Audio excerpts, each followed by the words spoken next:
this is gonna remind you of something. It isn't a woman's responsibility to see that the seat is down. It's a man's responsibility to put it down. It's not that hard. South Park took the toilet seat argument and made a whole episode about it. It's deep and silly and gross.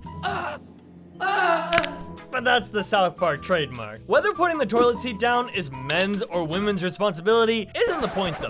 The whole thing was a Trojan horse for the episode's true purpose, criticizing government outreach. It's time for us to stand together and say, we want the government out of our bathrooms! How much should the government do? People tend to flip-flop on this question over time. In 2020, 54% of Americans thought the government wasn't doing enough. By 2023, the number had flipped and 54% thought it was doing too much. South Park tried to find out just how much was too much and how much is just enough. I can't say the proper name for this South Park episode because I'm scared of YouTube censorship, but I'll do my best. So, the first word is reverse. The second word is a portmanteau that combines the words cow and girl. Alright, so for maximum family friendliness, let's call it reverse sitting or reverse riding, because I like alliteration. The title of this episode is a punchline that only becomes apparent at the end, so let's do the recap and then analyze what South Park gets right and what it gets wrong about government overreach. Reverse riding focuses on Clyde and his mother. You are coming home right now, Clyde, and you are putting the toilet seat down where it belongs. Clyde doesn't listen to his mom. He keeps leaving the toilet seat up, and eventually his mother's worst fear comes true. She falls in. Because she flushed, the fireman can't disconnect the toilet from the plumbing without the pressure difference sucking out her organs. Your toilet at home can't do this, so this is not something you should worry about. Physics works very differently in South Park. Clyde's mom is cooked. Clyde, I want you to know I don't blame you for this. We should have been harder on you all those times you left the toilet seat up. Betsy DeNovan dies a horrific death and everybody plays the blame game at her funeral. Now little Clyde's mother is dead, and the blood is on his penis. Women claim it's men's responsibility to put the seat down, and men claim it's women's responsibility to check if the seat is down. I didn't really get this part. Finding the seat up when you want it down might be annoying for women, but I didn't really know there was anybody in this world who would ever sit down on a toilet without checking it first. I wipe down my toilet seat at home before sitting on it, and I never sit on a public toilet seat without like 10 layers of toilet paper protecting my butt from the actual seat. But that's just me, your friendly neighborhood germaphobe. I don't know how Matt and Trey use their toilets, but this line says a lot. But I'm sure Betsy is hoping her death will help women everywhere. Just take that extra second to look before they sit on a toilet. As men and women of South Park argue over toilet seat responsibilities, the government decides to intervene. Dude, you can't make me wear a seatbelt to take a dump! This is for your safety. A woman died, you know. The government's intervention starts with seatbelts, then moves to fines and long security checks. This is unbelievable! Stupid Toilet Safety Administration! You can't even take a crap at IHOP without a 40-minute line! The TSA agents abuse their power every chance they get. The guy monitoring the security cameras spends all his time at work moisturizing his pee-pee, while the agents on the ground seem to have a groping and wiping fetish. Taking a dump today, ma'am? No, just need to pee. I'm a big boy. I took a big boy poop. The people just bend over and take it. Cartman is the only one who stands up to the TSA. Do you mind if I touch your balls, sir? What? Yes, I mind! Cartman demonstrates the incompetence of the TSA by bringing a gun, a baby, and a tied-up TSA agent into a bathroom. He gathers like-minded people, but instead of dealing with the TSA, they sue the inventor of the toilet, Sir John Harrington. The other boys had already found a sketchy lawyer to represent them in a similar lawsuit. The lawyer warns them that suing somebody who died in 1612 can be very expensive. The lawyer manages to get the case into court and miraculously keeps up the con. The bullcrap stinks, but nobody can smell it. Appear before this court, Harrington! Never!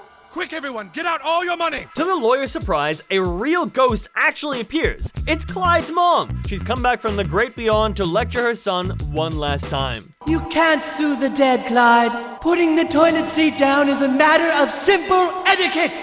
It's common sense, Clyde! Then the ghost of Sir John Harrington appears to save Clyde from his mum. So Harrington tells them that they have all been using the toilet the wrong way. When you have to sit and take a Sir Harrington, you're supposed to be facing this way.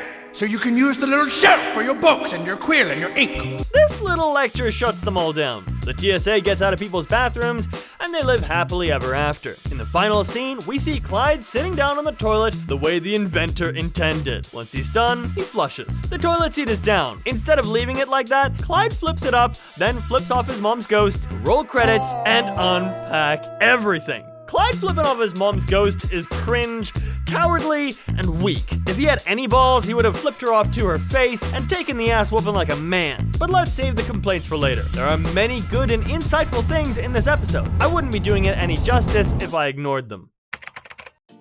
One of the best parts of the episode is the insightful observation about the source of unnecessary and oppressive government intervention. People refusing to take responsibility for their actions. It isn't a woman's responsibility to see that the seat is down. It's a man's responsibility to put it down. It's not that hard. South Park uses toilet seats as the vehicle for this commentary, but you can apply it to a lot of things. When you avoid taking responsibility for your actions and choices and blame it on someone else, well, it usually makes things worse. One of the biggest examples of this responsibility dodging right now is the topic of student debt.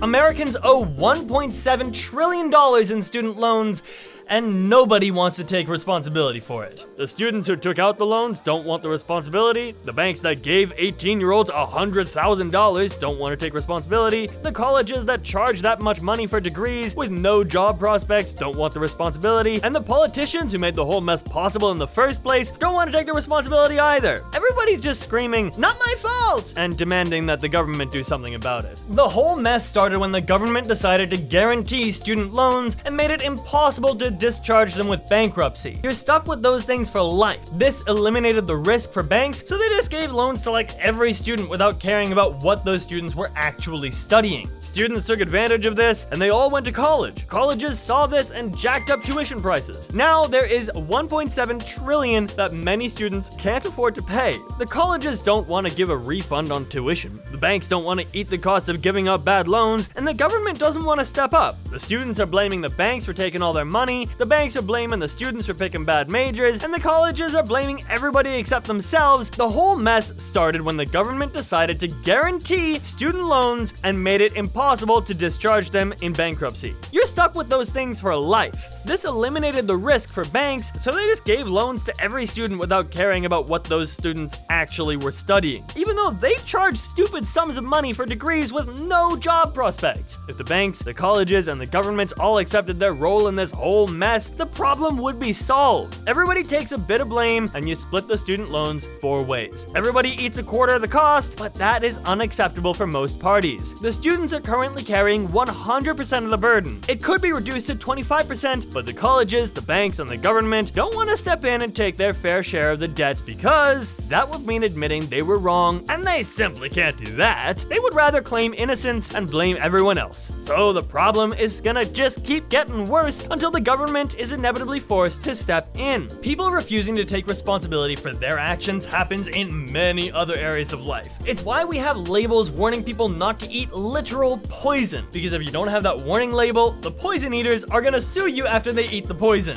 It's also why we have pension systems that are insolvent. Governments also engage in the same responsibility dodging as private citizens. Social Security is a Ponzi scheme that uses money collected from working people to pay retirees. But it only works if we have more working people than retirees, but we haven't been making enough babies. Now all boomers are retiring, and there aren't enough working people to support them in retirement. The government also never saved any of the money those boomers contributed to Social Security in their working years. This has the makings of an epic disaster. Politicians have known about it for years, but they don't want to touch it. They just pretend everything is fine, and they're gonna keep pretending everything's fine until Social Security runs out of money in 2033. That's just 8 years from now. Your 90-year-old senator will be dead by then, but if you're watching this video, you're still gonna be alive, and that will be your problem. Problems like these always have beneficiaries. The government will create more laws to deal with the issues that previous laws failed to deal with. These laws will burden working people with higher taxes, and retirees will get smaller Social Security checks, but 2 groups of people will still be living large.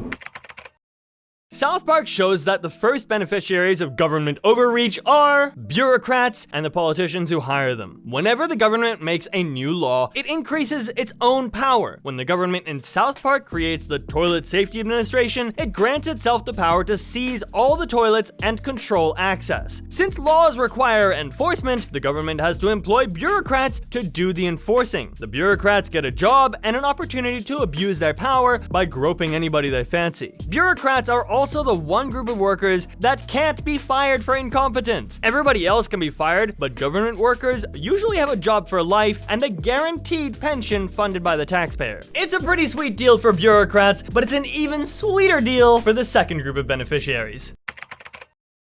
So we were just wondering if we could sue somebody. You can always sue somebody. More laws means more work for lawyers. Just by complete coincidence, lawyering is almost the most dominant profession in politics. Of the 45 men who have served as president in the US, 27 have been lawyers. That's 60%! No other profession is even in the same league. Of the 535 members of the current Congress, 179 are lawyers. That's 33%, and it's one of the lowest lawyer ratios in history. The 1964 Congress was the most lawyer-dominated one that I've found. It was 59% lawyers. 249 of the 435 congressmen were lawyers, and 66 out of 100 senators were also lawyers. If you look at other democracies, you see the same trends. Lawyers are extremely overrepresented in every level of government. They only make up 0.8% of the population, but they occupy 30 to 60% of the political positions. This changes the character of nations because the rulers of a country matter. While our government can be up to 60% lawyers, China's government is around 14% engineers. It's not as high as our lawyer ratios, but it's high enough for the Chinese government to respond to every crisis by building more stuff. This might explain why China has so many crazy construction projects. History lesson. If you look back into history, you notice the same general trend. Most societies were either run by warriors, pretty much all of them, or merchants. Ancient Carthage, Republic-era Venice, the Northern Italian republics, the Hanseatic League, the Low Countries, and Jews after Hadrian expelled them from Judea in 135 AD. Societies that were dominated by warriors waged war, and the ones that were dominated by merchants focused on trade. India was the exception. It was the only major civilization that was dominated by priests, and they have 33 million gods. Or it's just one god with infinite manifestations that can be counted as separate gods. It depends on who you ask. Hindu theology is too complicated for my small monotheistic mind. But you understand what I'm trying to say. Leaders usually shape a nation in their own image. That's why Donald Trump wants to run America like a business. He's a businessman, and that's what he knows. But the Donald is one guy, a blip on the radar. Businessmen come and go, but lawyers? Whoa, lawyers have always been here. They have dominated the American ruling class since 1776. Because our leaders are lawyers, they don't build crazy bridges or discover new gods. They just respond to everything by making new laws. These laws expand the power of the government and increase the demand for lawyers' services. Funny that. I don't want to start a conspiracy, but this system is starting to look very suspicious. We are ruled by lawyers who keep making more laws to create more work for fellow lawyers. That situation is not gonna change as long as we continue to be ruled by lawyers, which is exactly what's gonna happen for the foreseeable future. Maybe lawyers are the smartest people in our society and they deserve their power. Or maybe elections are just popularity contests that reward the best public speaker. Lawyers win because their careers require a lot of public speaking, so they get to practice more. Even a mediocre lawyer tends to be a better public speaker than the best doctor or engineer. Before you slap yourself for not having the foresight to go into law school, let's look at what South Park got wrong. I got two main complaints about this episode. My first major issue is the TSA slander. Just to be clear, I don't like the TSA. I don't know anybody who likes the TSA either. Flying would be more fun without those pesky shampoo police. I hate their stupid 3-ounce liquid rule, I hate taking off my shoes, and I hate being groped. But I also hate most vegetables, except for pizza. Yes, Congress says pizza is a vegetable, and I would never dream of disagreeing with such a delicious declaration. Despite my hatred of vegetables, I still eat them because of health and stuff, you know. The TSA is like a vegetable, but it's not pizza. It's like broccoli. That agency sucks, but it was created to prevent something that sucks even harder: plane hijackings. In the 70s and 80s, plane hijackings happened all the time. They were like wildfires in California or hurricanes in Florida. On 9/11, terrorists updated the playbook. Instead of diverting a plane to a rogue country and making a series of demands like usual, they crashed hijacked planes into the Twin Towers and the Pentagon. 3,000 people died, we invaded Afghanistan and Iraq, and, well, you know how the rest of the story goes. We created the TSA to prevent another 9/11. I know TSA agents aren't very good at their jobs. When Homeland Security agents tried getting guns and bombs into planes, they succeeded 67 out of 70 times. This is not promising, but all security systems are subject to penetration testing. Whatever security gaps those Homeland guys exploited have been sealed, hopefully. Even with all this incompetence, the TSA has made plane hijackings so rare that people have started to think the agency is unnecessary and should be abolished. That would not be wise. It's like getting rid of your security cameras because they haven't caught any thieves. Of course they haven't caught any thieves because the cameras themselves are deterrents. Their very existence scares thieves away. If you take the cameras down, thieves will start breaking in and you will be forced to reinstall them again. This deterrence value can be hard to quantify, but I don't want to get rid of the TSA and find out the hard way. You don't fix the TSA by abolishing it. You fix it by actually fixing it. Start firing the incompetent agents, eliminating the stupid 3-ounce liquid rule, more scanners, fewer pat-downs. You know, good security doesn't have to be annoying. Alright, but this episode is not really about the TSA, it's about government intervention in general. South Park defaults to the position that less government intervention is always better because of the personal beliefs of the creators. Trey and Matt Stone are both libertarians. This can mean a lot of things. As a former libertarian, there is a lot of infighting in the movement because every libertarian spends most of his time telling other libertarians that they're not real libertarians. Libertarians are only united by two things. They believe they're better than you, and they believe that the government should have as little power as possible. The more extreme libertarians, the anarcho-capitalists, believe we should just abolish the government and live in voluntary communes. Other libertarians believe in some form of government, but they want it to be as small and as powerless as possible. The libertarian belief that less government intervention is always better is just a belief. It's not a fact. People can believe anything. Personally, I believe that we should not pledge fealty to a political ideology and defend it with our lives like we're crusaders on the walls of Jerusalem. Political ideologies are just tools we can use to make our society slightly better. Different tools have different uses. Just because I'm a member of the Hammer Party doesn't mean I have to support using hammers to cook eggs. Let's use hammers to make tables, and when we want to cook eggs, let's use a pan and a stove. Government intervention deserves the same treatment. It can be very evil. Endless permits for everything, the surveillance state, a tax code full of loopholes, and forever wars in the Middle East are perfect examples of evil government interventions. But government intervention can also be a good thing, even if it's initially unpopular. In the olden days, only the rich got educated. Then the government introduced compulsory education. Some poor parents wanted their kids to stay on the farms and factories so they could help the family, but the government forced parents to send those kids to school. Government intervention has also ended things like discrimination, segregation, and slavery. This should be the standard. Government intervention is neither good nor evil. It's morally neutral. It's just like a hammer. The thing that makes it good, evil, or stupid is the application. Using a hammer to make tables is good. Using it to crack skulls is evil. And using it to cook eggs is stupid.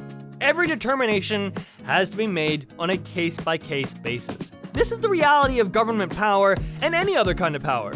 Power can be oppressive and evil at times, but it can also be a force for good. If a lion kills a rabbit's entire family, the rabbit can't do anything about it because it's too weak. If the rabbit wants justice, it needs the help of a bigger animal, like another lion or an elephant. To punish the lion, the rabbit needs to appeal to something stronger than the lion. This is because, without power, there can be no justice. We would just have the law of the jungle. We should focus on protecting government power from corruption and abuse, not trying to eliminate it.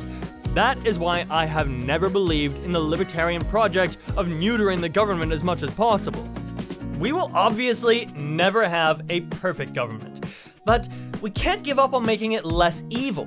Perfection is not attainable, but as we work towards it, we give ourselves the gift of an increasingly better and better government. I know that the slow grind of gradual change is not as sexy as abolish the state or eat the rich, but it is the only practical solution here. Throughout history, radical change only happens after people go to war and kill all their enemies. If you want it fast, you gotta spill a lot of blood. And if you want it bloodless, you gotta take your time. You can't have it both ways. Peaceful, radical change is a fantasy. Anyway, I'll catch you next time.